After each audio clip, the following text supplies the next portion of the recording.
So top of the list of random things I didn't know last week is that A, vanilla pods come from a species of orchid plant, and B, the Irish word moggerleen for orchid means testicle, with one of our most common species known as Mogra apparently translating as jolly little testicle. I found my first orchid in Donegal a couple of years back whilst combing a small field full of gorse in search of some pieces of ancient rock art which were supposed to be there. I never did find the rock art, but I did recognise this tiny beautiful flower by its stripes and speckles, and right enough, when I took a picture, went home, looked it up, my instinct had been right. Now, I'm far from an expert in orchids. In fact, I'm barely even an amateur. And although I have never sought out wild orchids in the Irish countryside, two of them have found me in pretty quick succession, and so I decided it was time to do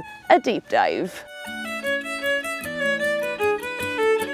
It has been suggested that since orchids appear on all continents except for Antarctica, they have quite possibly been around since before the supercontinents split apart. Estimated to be over 100 million years old, orchids are one of the world's oldest flowering species. Ireland has 30 native species of wild orchid, according to the Irish Orchid Society. Among those, the western marsh orchid is unique to our country. 17th century self-taught English physician Nicholas Culpeper said that orchids were good for curing worms in children and scrofula, but more about medieval medicine in a few. We mentioned a moment ago that the Irish word for orchid refers to a particularly delicate part of the male anatomy, and in fact the English word orchid would appear to come from the Greek orchis, meaning the same thing, a ling.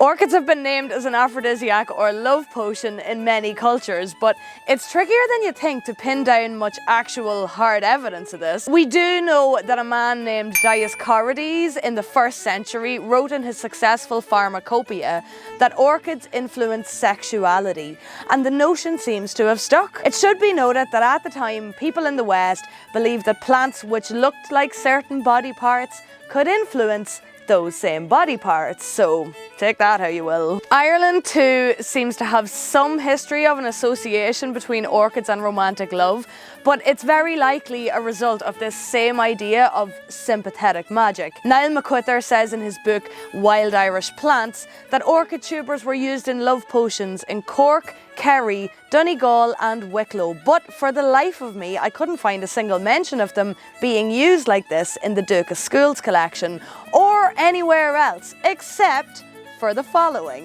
In 1910, Patrick Weston Joyce gave an explanation of the word drench as a love potion, a love-compelling drink over which certain charms were repeated during its preparation. Made by boiling certain herbs, open brackets, orchis, close brackets, in water or milk, and the person drinks it unsuspectingly. He then goes on to tell the story from his boyhood of a beautiful young girl from a respectable family who ran off with, quote, an ill-favoured, obscure, beggarly, diseased wretch, end quote. Their community was apparently very confused by this turn of events, and it was supposed that the man's mother must have fed the girl a drench and put her under a spell. Honestly, this one smells a wee bit like jealous people might just need something to blame. Your man might have been ill-favoured, obscure, beggarly and diseased, but maybe his Mogra Moira made up for it, yeah? Did you like that? So there mightn't be much evidence of orchids being used in Irish folk magic, but we do have a weird amount of ties to the modern practice of orchidology, two of which I'm going to share with you here today. Though you can find out more on the Irish Orchid Society's website, which I will link in the description below this video. So most of you probably know that Charles Darwin wrote his groundbreaking book called On the Origin of the Species, where he proposed his theory of evolution, yeah? But did you also know that his follow-up book was about orchids, But what does that have to do with Ireland? Well, a man named Robert David Fitzgerald, who was born in Tralee in 1830, used to correspond with Charles Darwin about orchids, and after emigrating to Australia at the age of 26, went on to become Australia's first orchidologist. He dedicated the first of 7 volumes of his magnum opus entitled Australia's Orchids to Charles Darwin. And as I'm saying this out loud and actually hearing myself say it, I'm starting to wonder if there wasn't kind of a orchid-based bromance going on there. Anyway, the other Irish orchid connection I wanted to mention here, because it's a banana story if ever I heard one, is about an intrepid English-born tropical orchid collector named Frederick William Burbridge, who, by the way, would have put Bear Grylls to shame. Stories include him getting shook out of his treehouse by an earthquake, and whilst lying on the ground wondering what the had happened, he discovered a previously unrecorded species of orchid growing on a tree branch above him. He was also observed in Borneo riding into town on a buffalo after losing his horse and his boat. Long story, don't ask. But anyway, Freddie finally settled down in Dublin and became the curator of the Trinity College Botanic Gardens, and basically did that till he died in 1905. The more you know. Okay, so there are several hotspots for wild orchids in Ireland, which I'm not going to list here because frankly I don't want encouraging droves of people to all just show up at them at once. Our native orchids are incredibly rare and delicate,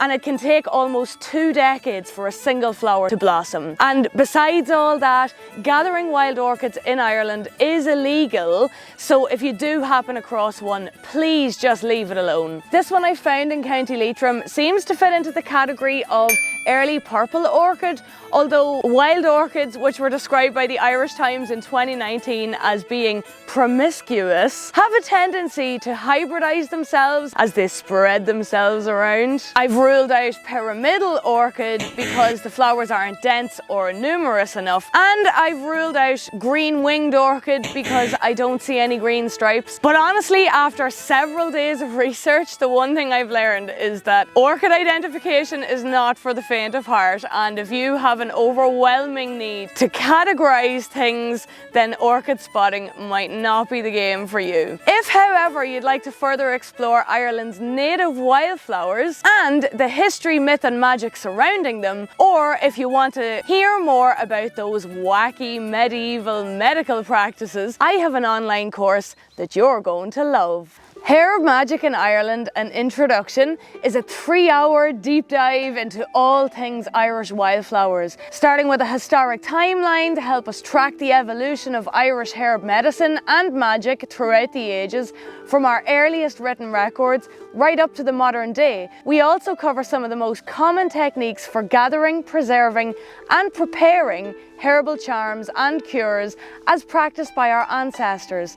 And of course, there are some really handy tips to help you get started on identifying wildflowers growing in your own locality, as well as a list of invaluable resources for those wanting to go more in depth on any aspect of Irish herb magic or medicine. And you can avail of all this juicy stuff packaged neatly into a 3-hour online course to be taken at your leisure for the amazingly reasonable price of only €40. To purchase this course, simply head on over to the Irish Pagan School website, link in the description below, and away you go.